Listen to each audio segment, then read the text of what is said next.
You're listening to Civic Media. You can tune into any of our live shows on any radio station across the state with the Civic Media app. Find us in your phone's app store and listen anytime, anywhere.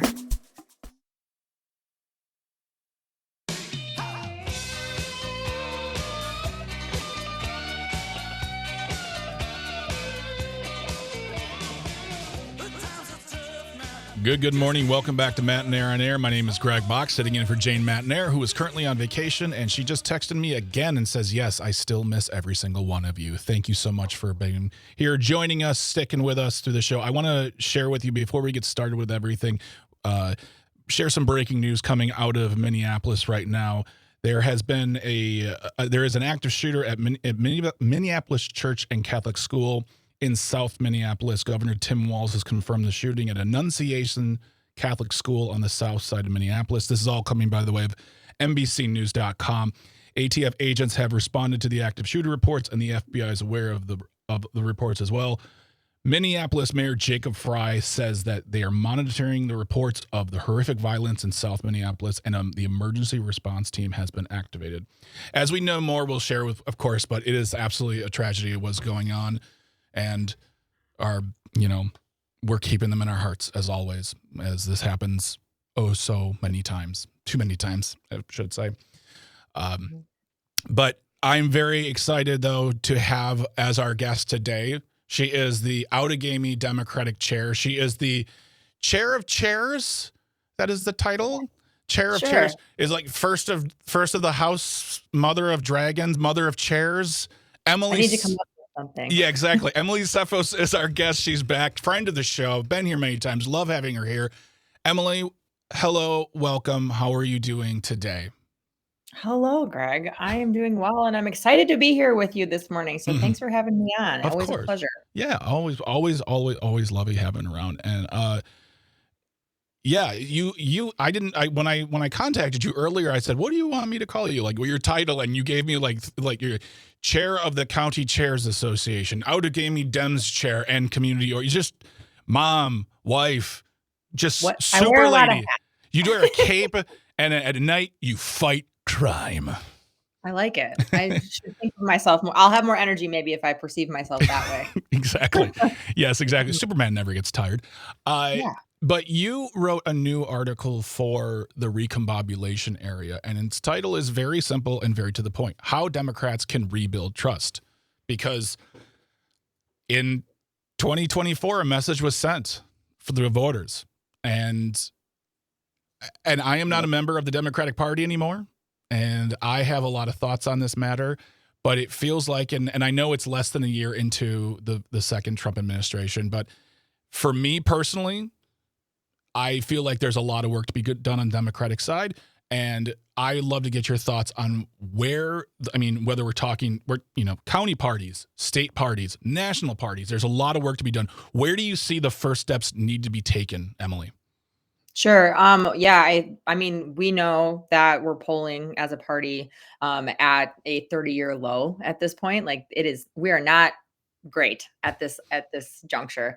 But one of the things I wanted to point out is that not only is there, I think there's a perceived connection from like the tippy top of the Democratic Party to those of us that are on the ground, like just fighting for democratic ideals. Mm-hmm. And so I really want to bring that power back to the grassroots, to the people that are living in the communities that are just showing up for their neighbor and being like, look, I mean, frankly, like if we're being honest, Greg, like it's a two-party system and it's not perfect. And so there's a lot of criticisms that I could also give to what's happening within the Democratic Party. But I know that in the way that we're structured with our government, that is the vehicle that we need to be pushing for at this point. And that's like how I perceive it. But I think that there's a lot that we can do at the grassroots, at the county party level, like with our neighbors, to further like the cause, the ideology, and to build a lot of like power and trust back so that we can make the headways. We can start chipping away at the mountain, as it were.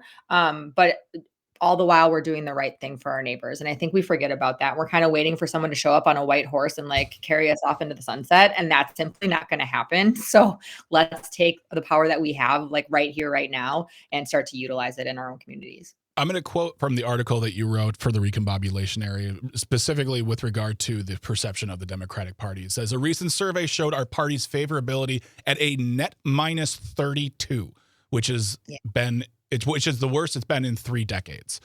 And I think, I think you nailed something right there with regard to there could be so many cooks in the kitchen, because you got your local parties, you've got your county parties, you've got your state parties, and everyone wants to talk and everyone wants to see the table. And I understand that. I think what you're discussing is probably the best start, because you can only control what's in front of you.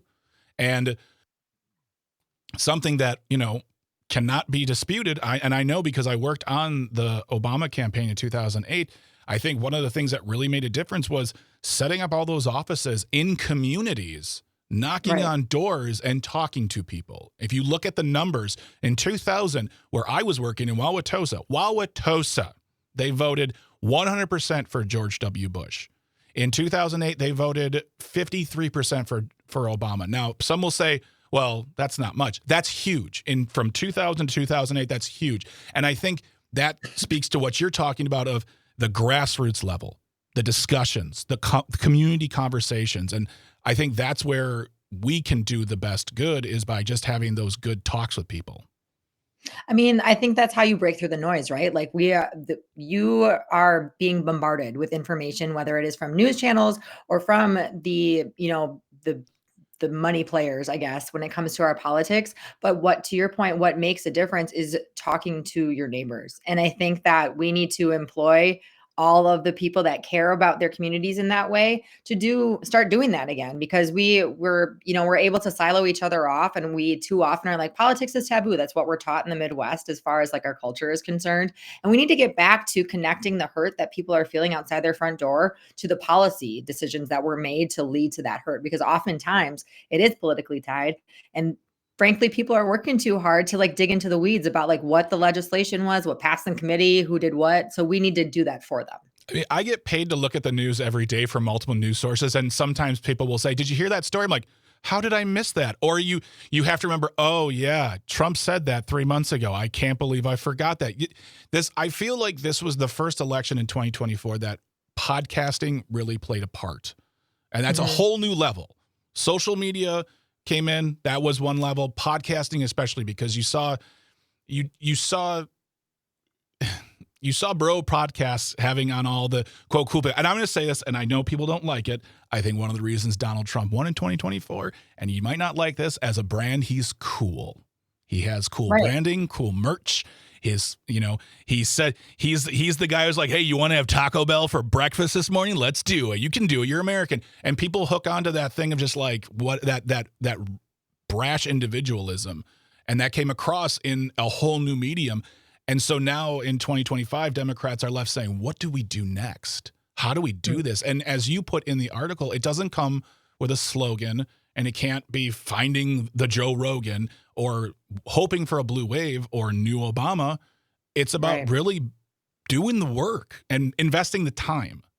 Yeah. And I think, like, to your point, like that when we meet every month in Appleton and we're talking through like what we're going to do next, it's about recognizing the fact that like we can't control what's going on like with podcasts, right? Like we can't control who they're going to, fall in line for or do whatever with when it comes to the next like the midterms or the next presidential. We can control what we're doing in our own communities and who we're talking to and how we're saying it. And I think like that is what's keeping me at this point as someone active in this political space from like curling up in the fetal position and just like kind of being like, all right, 3.5 years, we're going to white knuckle it. Like, it's really reassuring to know that if you actually do that work and you dedicate yourself and your team to doing that kind of work, you will see that you can make those inroads, that you can start to have those conversations. It is not something that people are like adverse to. It's simply because they're sucking in like the podcasts and the ads and the social media stuff, and no one's coming to counter it. Yeah. But you just need to counter it in a way that is community centered. And I think that we'll see a lot of progress that way. If you're just joining us on Matenaer on Air, we're speaking to Emily Cephos, who is the chair of the Outagamie County Dems. Wow, words tough. Who knew? And she is our guest today. We're talking about her new article in the recombobulation area entitled How Democrats Can Rebuild Trust. And yeah, I mean, it always comes down to, it always comes down to that conversation. It always comes down to having a talk at a dinner table. And it can be, and honestly, it should be uncomfortable if you have disagreements. You should push each other to figure out why you believe in something and where do the foundations of your belief come from? And I'm talking about everybody, by the way, not just the people who come to Thanksgiving once a year and ruin it with Trump talk. I'm talking about yourselves, your friends, because there's a lot of self-reflection that needs to come after an election like 2024. And one of the things in your article, you talk about a story where you raise money to pay off student lunch debts in the Freedom Area School District. And you say something very important there. That's in there. It says, I know some of these people who gave money are Democrats. Mm-hmm. Yeah. I think it's like showing up, right? And doing the right thing for people. And I think when we raised about $1,600 for Freedom Area School District, which is a fraction of what they end up with every year. And I would encourage you all to look into your school districts because it is appalling, the amount of debt that they are straddled with. But when we did that, it was to just say, we're just raising money. We're raising money. It's all 100% of it's going to this school district. They need it.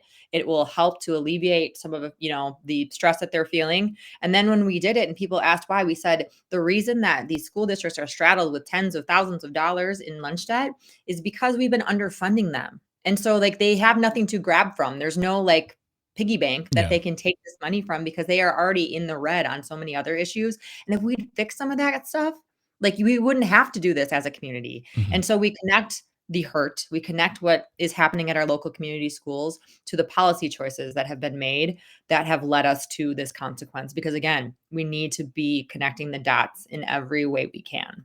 And that's something we were talking about earlier before you came on the show. I was discussing the WPR article. It says that most likely voters are going to have to go back to the polls to yay or nay referendums to fund our schools. And I don't know if this question just sounds dumb, but when are people going to get sick of this? When are the people going to stand up and say to the legislature in Madison, do your part? You're not doing enough. You think you've given money. I think it's adorable you think about that greatest investment in a generation. That's a great thought, Robin Voss. But you haven't done enough. And we saw that in the last budget, or the budget we're in right now, and the coming budget. So now it's up to us, the people like me who have no children, to say yes or no. And at some point, I understand when people just want to say no.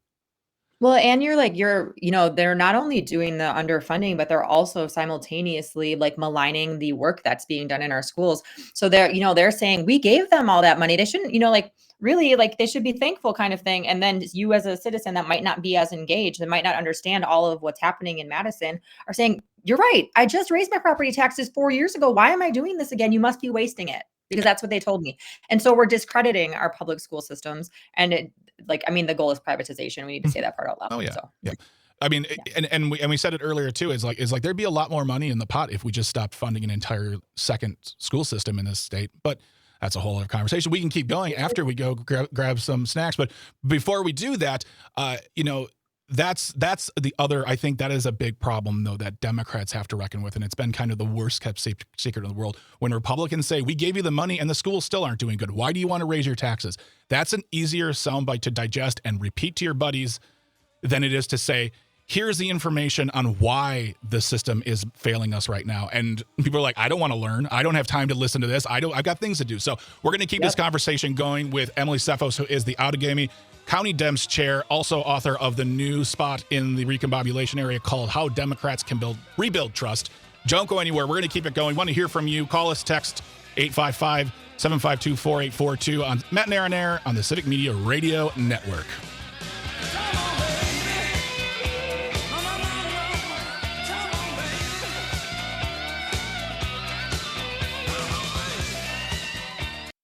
You're listening to Civic Media. Stay up to date on the latest news and information for your local community and Wisconsin by signing up for our free email newsletter. Visit civicmedia.us/email to get started.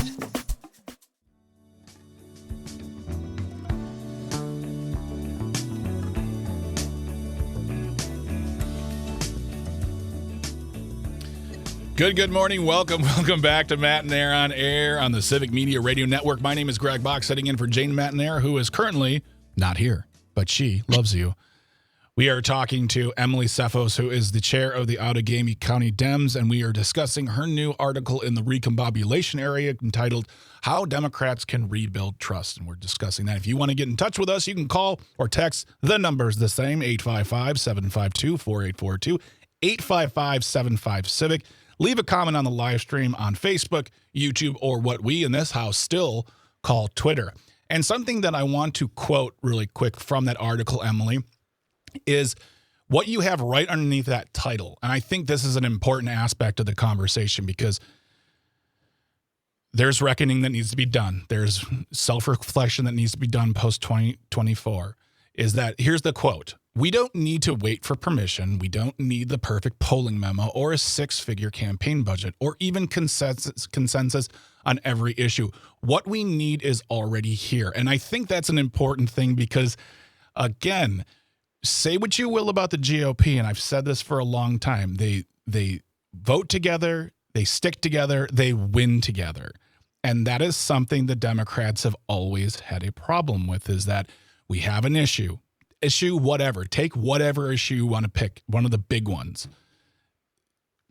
There can be a general consensus, but then there's always going to be voices from either further left or center left, who muddle the discussion where we can't get things done, and then nothing gets done, and then you look like you have no ability, and you get tagged as whatever they want to call the left. But I think if they just sat down and said, look, we're not going to agree on everything. This is a big tent, a lot of people. We're not going to agree, but can we just at least say we want to start here and work towards this next goal, and then so on and so forth? Yeah, I think that, like, one of the things I say often is, like, we can't let perfection get in the way of progress. And it's hard, right? Because under that big tent, you have people that are experiencing the world in a different way than Yes. like I am as a white woman, for example. But really, like, it's important right now, and what we're saying, when we're talking to other organizations in the area and when we're working through some things, is like, we're rowing together. We have to be rowing together. And yes, there are going to be differences in how we'd approach it or what we want that end goal to be, but we don't have time to waste. And I think, like, that's pretty much the point, is that we don't have time to waste because so many things are falling away right now. And it's just really important that we're gathering all the people that we can to make, as much of an impact as possible. And I think you bring up a good point too. There are folks out there, and if you've not watched the live stream, I am a white gentleman living in Wisconsin, full of lots of privilege that I realize I have. And listening to those voices of whether it's younger people or older folks, people from a different background, and instead of saying, well, we've got this, we know what we're doing, trust us and we'll move forward, bring them in, support them. I think that's one of the things we see with certain elections around the country, is you see the Democratic, the big machine, the brand name of National Democratic Party saying, this isn't what we're doing. This isn't who we are. Well, no, but I'm in the tent. Listen to me. I want to help the people in my community. Going back to what you said earlier, Emily, these are the conversations I've had with my people, my community. This is what we need to get done. I need your support. And there needs to be leadership that understands that, instead of saying, well, just you wait for a while. That's not how it's going to work. And it just sows more dissent and more distrust within the party. Yeah. And I think, like, an important part of that too is when you're, the same way that we're having conversations with folks on the other side, right? When we're talking to Republicans and we're like, I really just need to understand your perspective and how you got to whatever rabbit hole you might have gone down or whatever your belief system is. Same thing within the Democratic Party, right? Like, so that if I'm more centrist and I'm talking to someone that's super far left on our spectrum, to say, tell me why, like, what you're doing is so important, kind of thing. So I understand, like, coming from a place of curiosity, but then offering in that same kind of vein of respect, with that far left person, like, but here's how we need to format that so it fits into my community. So it's not just something that they can spin, right? Like, because we need to make sure that we are, whatever we're talking about, make sure that we're focusing on the issues that are most impactful, that are not going to be spun in a way that is completely like a turnoff for people, but we're still working toward the end goal where everybody fits and you're getting those things done. Yeah, absolutely. And this is a challenge to a lot of people who identify on, whether it's center left, medium left, mild left, whatever it is. Listening to younger people speak about their experiences and what they need from a partnership with this country or with their state or with their community, to not discount their needs, their wants, and their desires based on their age or, quote, inexperience. Well, you don't know anything. You're not married. You don't own property, blah, blah. It's like, it doesn't matter. It matters that they have needs and they need to be heard, because when you don't listen, they walk away and they don't vote. And they say, well, why am I a part of this system? You don't care about me. I know, and to go up to, going up to doors, for example, in rural Gaming County is something I did a lot of last year when I ran. And it was a lot of those folks are just like, no one's coming for me. And at least Donald Trump says I can have, like a taco in the morning, or like is speaking to me like a friend would, that you want to get a beer with or whatever. And I think we just need to start showing up again and not being afraid to just be like, I'm here out of curiosity. I want to know what you feel. I'm going to push back on you and you're welcome to push back on me. And let's get to that greater understanding. So I think it's like the community aid piece. It's also just treating folks with respect and making sure that you are like having the conversations rather than just completely writing off any one person or any group of people. Absolutely. And I think that's an important point to bring up again, too. It's not just about having the uncomfortable conversation that you want to make someone else uncomfortable to self-assess. It's about what are they going to say that challenges your own beliefs. Be ready to be uncomfortable, too. Emily Cephos, thank you so much for being here today. I love talking to you. I'm going to have you back real soon. You can read her piece, How Democrats Can Rebuild Trust in the Recombobulation Area. Subscribe to that right now. It's super affordable. It gets you great coverage. Won a bunch of awards, including, who knows, maybe Emily Cephos will be accepting one as well. I don't know. But we love having her here. I really appreciate your time, Emily. Thank you so much. Thanks so much. When we return, Miranda Dunlap from Wisconsin Watch will be here to talk about the shortage of 911 dispatchers in Brown County. You want to stick around, stay close, stay hydrated. You are amazing. Let no one tell you differently. This is Matenaer on Air on the Civic Media Radio Network. See you soon.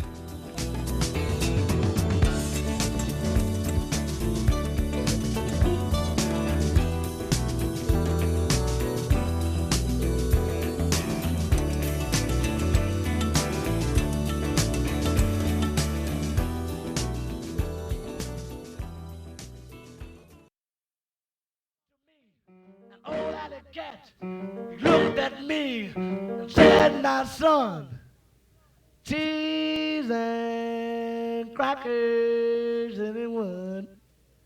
I said, "No, I don't like them. No, I don't like them." Good morning and welcome back to Matenaer on Air. Jane Matenaer, Greg Bach, Dr. Slide on the board, coming to you from our studio at Radio Park in Racine. You can always join us, call or text at 855-752-4842.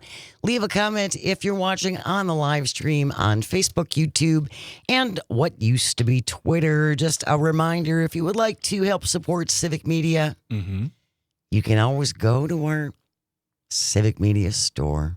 Ooh! Get some merch. Love merch. We got merch. Go to civicmedia.us, click on shop at the very top. And we've got some different t-shirts and we've got a hat and some little tchotchkes. So if you would like to help support Civic Media, maybe buy a new t-shirt for fall. Go to the Civic Media store. Oh, there's some fun stuff there. John and Gordy have a t-shirt. They're looking suave. Looking very fine. We should have a t-shirt. They're maybe Matenaer on Air merch. Yes. Merch and Air on Air. Someday. That was dumb. That will let you know. But for right now, you can proudly wear a Civic Media t-shirt. Go to civicmedia.us, click on shop, and check out our wares. It is 10:30, just about 10:37. This is the portion of the show that we call Audio Sorbet, where we clean your ears with fun. Thank you. I'd like that on a t-shirt. Today, Audio Sorbet, Food Takes, Cracker Edition. Yes. Before we went on the air this morning, we were talking. We always like to kick things around about what we want to do in this segment. Somehow we started talking about crackers. Well, this is what I really love about Audio Sorbet is that you can plan a show. You can look at the news. There's plenty of news to look at. There's plenty of stuff you can discuss throughout the entirety of the show. But I feel my personal thought is that Audio Sorbet has to happen in the moment, and it usually happens about a half an hour or less before we go on air. Just kind of a spontaneous thing. Because you can't force fun and it really comes out of a conversation where we're talking about the most mundane thing. Absolutely. And I said, it started with cheese. That's right. We were Because talking about cheese. I just was, I love, Which is going to be another audio yeah, survey. this is totally separate. So don't give us your cheese takes yet. We'll get to that eventually, we promise. But I was talking about the fact that we've been on a big Munster cheese kick at the house. It's just, and I feel it's the perfect cheese because it's not too hard, not too soft. That's tasty. an argument for another day. You're fine. I'm right. Everyone else is wrong. No, I don't think it's the best. It's just our cheese of choice right now. It's what, I mean, tomorrow it could be a fine brie. But I then went into what I find to be an annoyance that when Yes, the cracker switcheroo. it's more like the cracker substitution. And I will say that, and I'll bet you a lot of people agree. I love a Triscuit. I love a Triscuit, and a plain one too. Just a salty Triscuit. Those lovely salty Triscuits. They can dip they're just built for speed. I like it's a heftier cracker. Yes, it doesn't get broken apart by dips. Exactly. You put a even sometimes a scoop in there, and you're like, oh, it's not just waiting in the Disappointing. pool. Sure. And I don't like it when I go to a party and I'm looking for Triscuits and someone says, oh, we just have wheat thins. Inside, I am upset. I don't say it out loud because that just makes me sound like a psychopath. But it's a lesser cracker. Oh, absolutely. In both in size, in thickness, in value alone, I feel like when you tell me, oh, I don't have a Triscuit, but we have wheat thins, you might as well just be like, you're not my friend. Why don't you just get out of my house right now? That's how I feel. Very strong feelings about Triscuits. And then tell me they're not there. I'll pick some up. Calvin, want to weigh in on the great cracker debate? Yeah. Tell me how I'm wrong, Calvin. You always do. I will. So I will say wheat thins are better than Triscuits. Of course you do. But neither are good. I'll Oh. pass on both. I will take either a Ritz cracker or a Townhouse cracker. The most basic, nice. They're crunchy. They're also light and fluffy a little bit. A little buttery. Yeah, perfect. What is your cracker of choice? 855-752-4842. Is it your classic Ritz? Mm-hmm.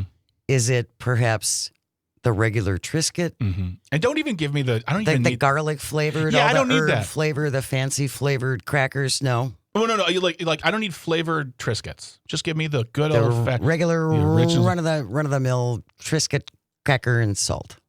And I'm not surprised that Kelvin disagrees with me on like multiple levels. He's designed to disagree with me, it seems. We never agree. I thought we could come together on this. Everyone has their own opinion. Townhouse? 855-752-4842. What is your favorite cracker? We got your Triscuit faction. Mm-hmm. I love Triscuits. I'm very pro Triscuit. But Townhouse crackers. They're light and butter. I like the ooh. to me, a Ritz or especially a Townhouse, they're built for one thing and one thing only: soups. Crunch up a What? Townhouse and you put cracker in soups. Fritos and soups. Get out of my country. What are you talking about? Fritos and chili, yes. But like you have like a chicken noodle soup, you crush up some Townhouses and you let it just happen. No, you throw in little Fritos. Let me ask you a question. When you go to a restaurant, Jane, Mm-hmm. and you order soup, do they give you a little packet of Fritos or a little packet of crackers? Well, if it was a good restaurant, they would give me Fritos. Oh, I see. Okay, so now it's about what restaurants. Okay, great. Just saying. Calvin, thoughts on this one? Tell me once again how I'm wrong. Well, I'm not a huge crackers and soup fan, but my head goes to saltines are the crackers you put in soup. Yeah.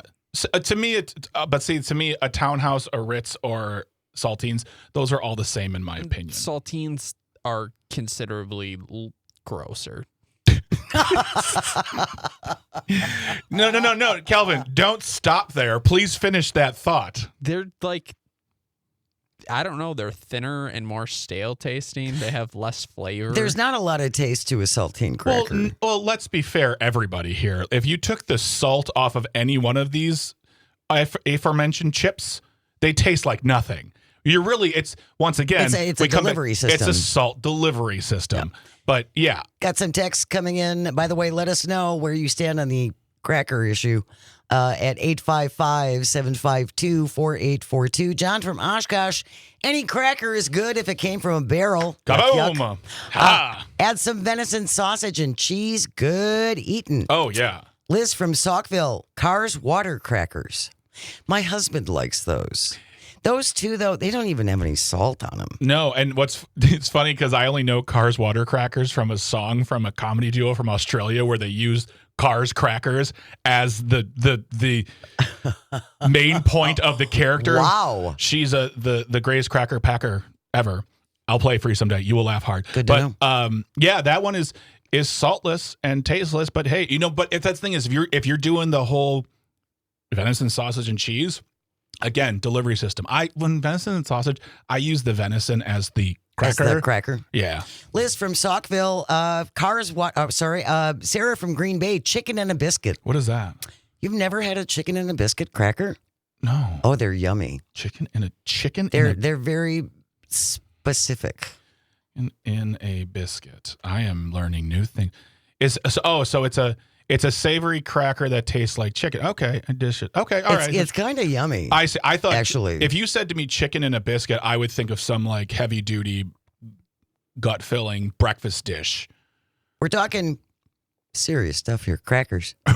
Your favorite crackers. 855-752-4842. Sue from Franklin, Crunchmaster roasted garlic. Crunchmaster multi-seeds. I love those too, Sue, but I like the regular ones. They're good, but there's something about the consistency. I can only have a few of them. After a while, they start to taste like... Really? Yeah. Also, heavy duty for dipping. That's a good dip and chip right there, too. It's also built for speed. Tammy from Eau Claire listening on WCFW. Some people would call you three crackers. Okay. All right. Wow. Thanks, Tammy. We're a little odd. We're odd.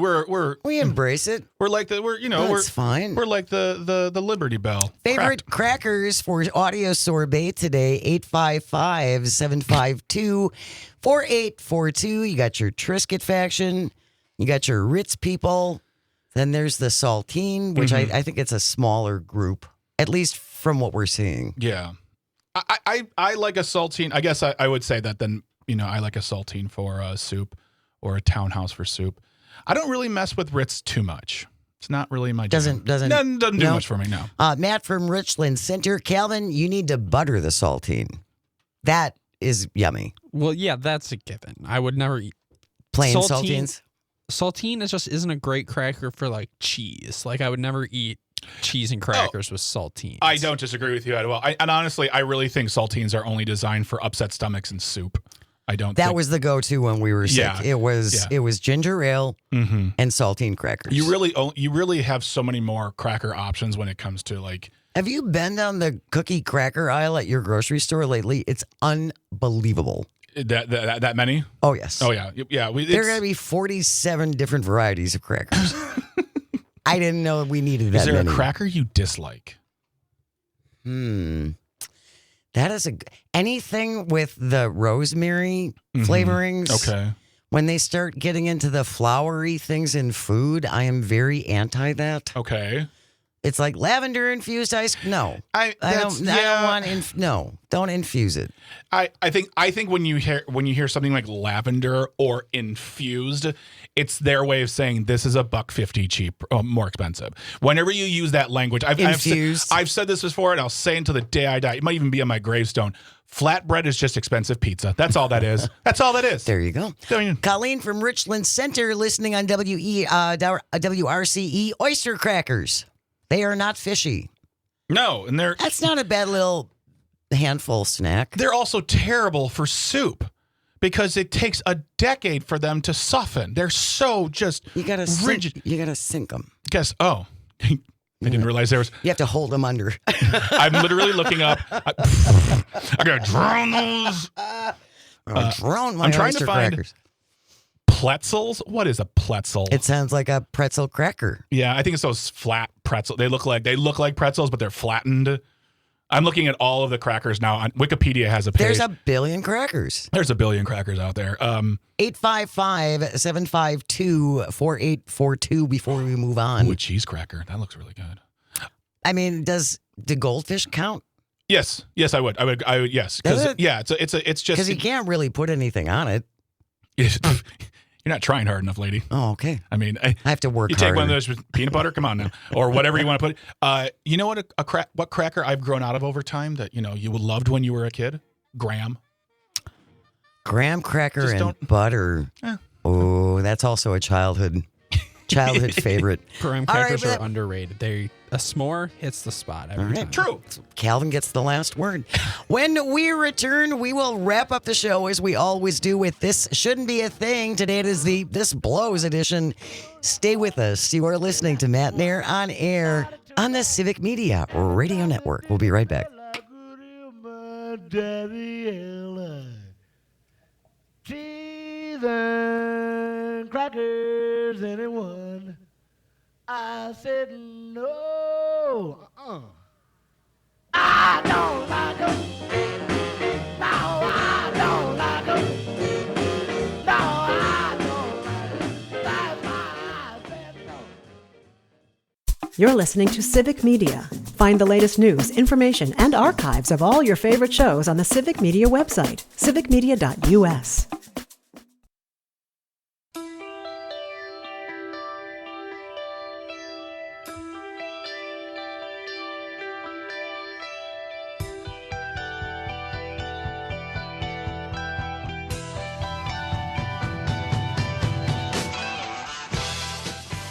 Welcome back to Matenaer on air. Jane Matenaer, Greg Bach. Dr. Slide on the board coming to you from our studio at Radio Park in Racine, where you can join us. Call or text at 855-752-4842.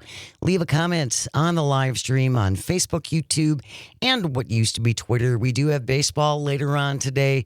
Yesterday, what a turnout for Euchre Day at AmFam Field. It was really great, and I've seen a lot of clips from it and stuff. Yeah. And not a dry eye in the house.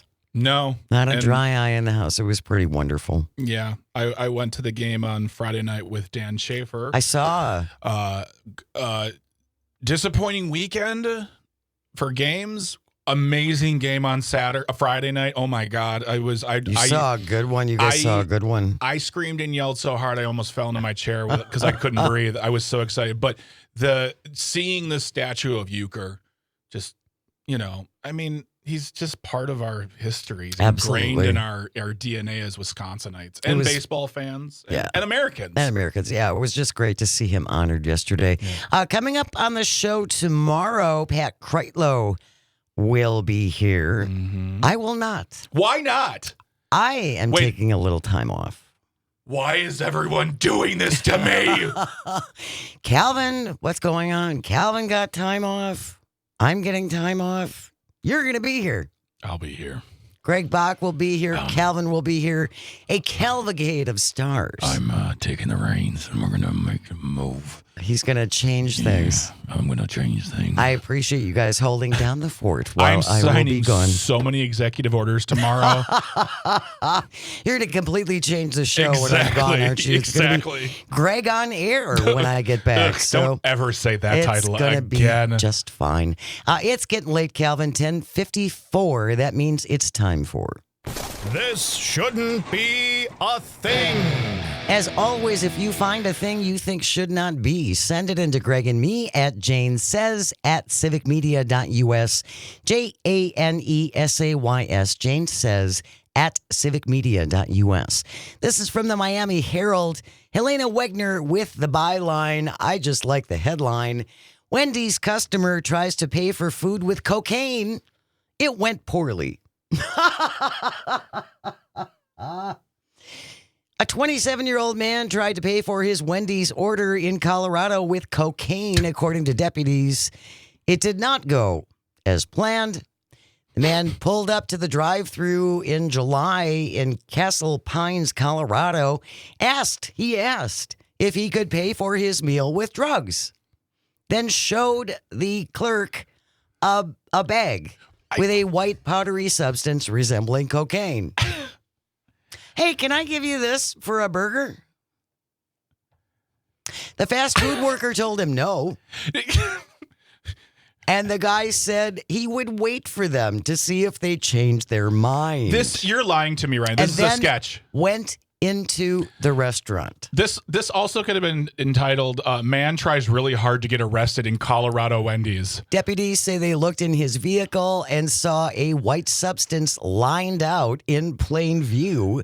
They also found baggies for distribution, a scale, several alcohol shooters in violation of his active protection order. Oopsie. Oh, God. The substance was confirmed to be cocaine. The sheriff's deputy says, quote, pro tip, the drive-thru is for burgers and fries, not narcotics, unquote. Castle Pines is about 25 miles from Denver. I have a feeling his active protection order is still in effect. I feel like, okay, so you say the first part.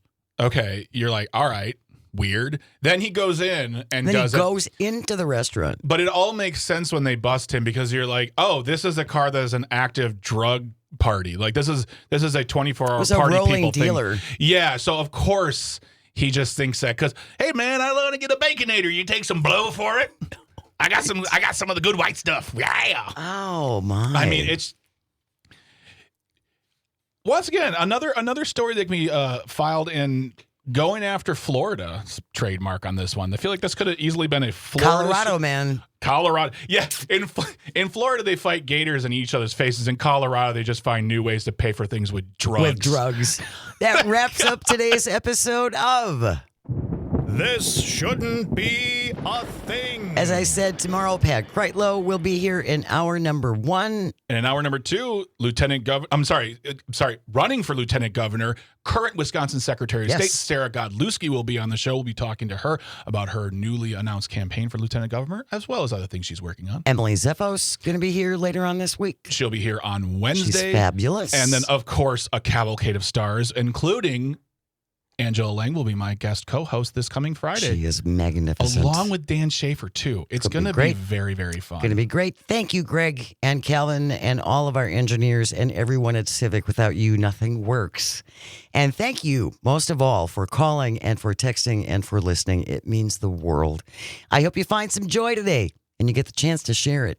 Keep it right here. We got news coming up next, followed by Tom Hartman, noon to 2. Todd Alba, 2 to 4. Maggie Dawn, 4 to 6. Pete Schwaba, 6 to 8 p.m. And then much, much more, including Native Roots Radio. Have fun, Jane. So check it out. Keep it right here on the Civic Media Radio Network. We'll see you later.